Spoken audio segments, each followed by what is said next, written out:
आपका part number 4 है। Given A3 is equal to 15, A3 is equal to 15, S of 10 is equal to 125, S of 10 is equal to 125, D और A of 10 find out करना है। हमने क्या निकालना है? D का वैल्यू और A 10 निकालना है। ठीक है ना, हमने ये दोनों फाइंड आउट करने हैं। A3 दे रखा है, S 10 दे रखा है, हमें D और A 10 फाइंड आउट करना है। देखिए जो आपको दे रखा है वो क्या है? A3 S 10। ठीक है, A और D फाइंड आउट करना है। A भी नहीं दे रखा, D भी नहीं दे रखा है, N दे रखा है। और हम कैसे गैस करते हैं इसको कि हमें क्या करना है?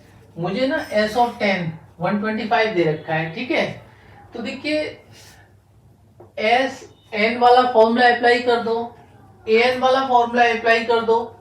यहां दो इक्वेशन आ जाएंगी आपकी। आपने क्लास 10 का थर्ड चैप्टर पढ़ा है। ठीक है, linear equations into variables, elimination method, substitution method, जो मेथड आपको आता है उससे आप दो वेरिएबल्स की वैल्यू निकालते हैं, एक्स और वाई की। इतना क्लियर है? ऐसा ही कुछ यहाँ पर आपको इसका और इसका यूज करके दो वेरिएबल मिल जाएंगे। ठीक है, देखते हैं।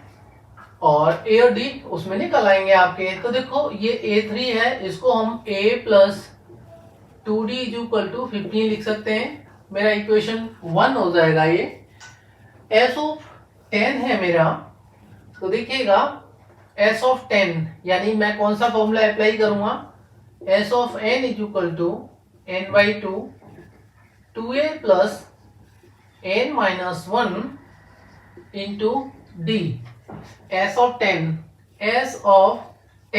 Is equal to 10 by 2। देखिए n यहाँ पर 10 दे रखा है। ठीक है, n बाई 2, ये 2a प्लस, क्योंकि a ही रह जाएगा, a हमें नहीं पता। S of 10 में n की वैल्यू 10 है, माइनस 1 इंटू d, d भी नहीं पता। a और d को हम सेम रख लेंगे। भाई S of 10 है, इसको सब्स्टिट्यूट कर देते हैं। ये 125 हो जाएगा, ये 5 हो जाएगा, 2 5 जा, ये 2a प्लस 10 माइनस 1 9 और 9d हो जाएगा ये, राइट। देखो ये 5 है ना डिनोमिनेटर में, अगर हम रखते हैं यहां से उठा के यहां, तो 5 से 125 कितने बार डिवाइड हो जाएगा? 25 times, is equal to 2a plus 9d। Equation second हो गया मेरा। फर्दर सिंप्लीफाई नहीं हो सकती है।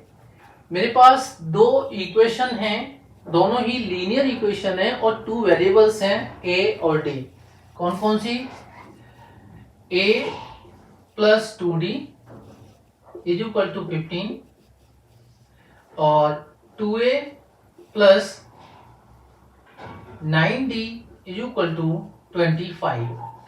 अब यहां हम एनालाइज करते हैं, a की वैल्यू निकालें या d की वैल्यू निकालें। देखो सीधी सी बात है, कोफिशिएंट a का 1 है, यहाँ a का 2 है। अगर मैं इक्वेशन 1 को, ठीक है, अगर यह ध्यान दीजिएगा, अगर मैं a का कोफिशिएंट 2 ले आता हूं और एक से दूसरे को माइनस कर देता हूं, तो सीधी सी बात है a एलिमिनेट हो जाएगा। भाई a एलिमिनेशन के लिए आपने इसको 2 से मल्टीप्लाई करा है, तो क्या एक टर्म को मल्टीप्लाई करेंगे? नहीं, आपने पूरी इक्वेशन को 2 से मल्टीप्लाई कर देना है। तो आपने फर्स्ट इक्वेशन को 2 से मल्टीप्लाई करना है, 2a प्लस 2 2 जा 4d इज इक्वल टू 2 15 जा 30।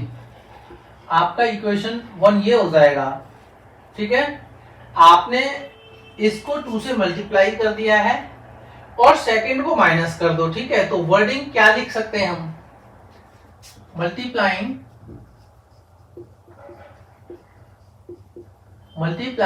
फर्स्ट बाई 2, ठीक है ना, यहां पर बाई 2 एंड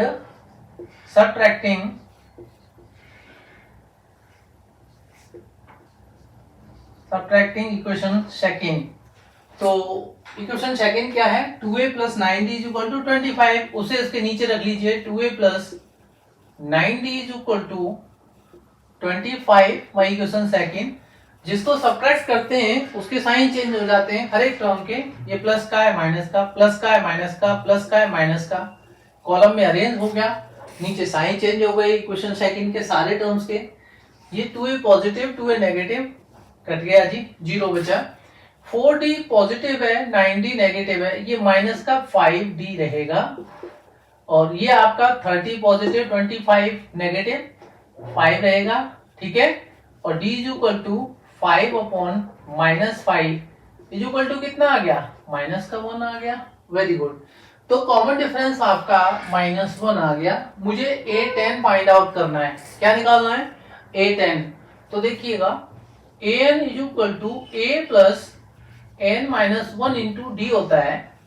a10 निकालना है मुझे, तो a10 n की वैल्यू यहाँ पर 10 पुट करूंगा। a कितना है मेरा, भाई देखिए कंफ्यूजन तो हमेशा बना रहता है।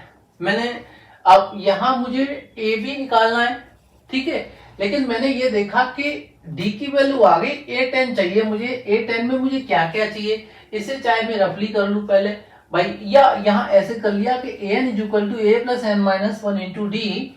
a10 निकालने के लिए मुझे a n की वैल्यू 10 दे रखी है, और d, तीन चीजें चाहिए, तीन टर्म चाहिए, a n और d।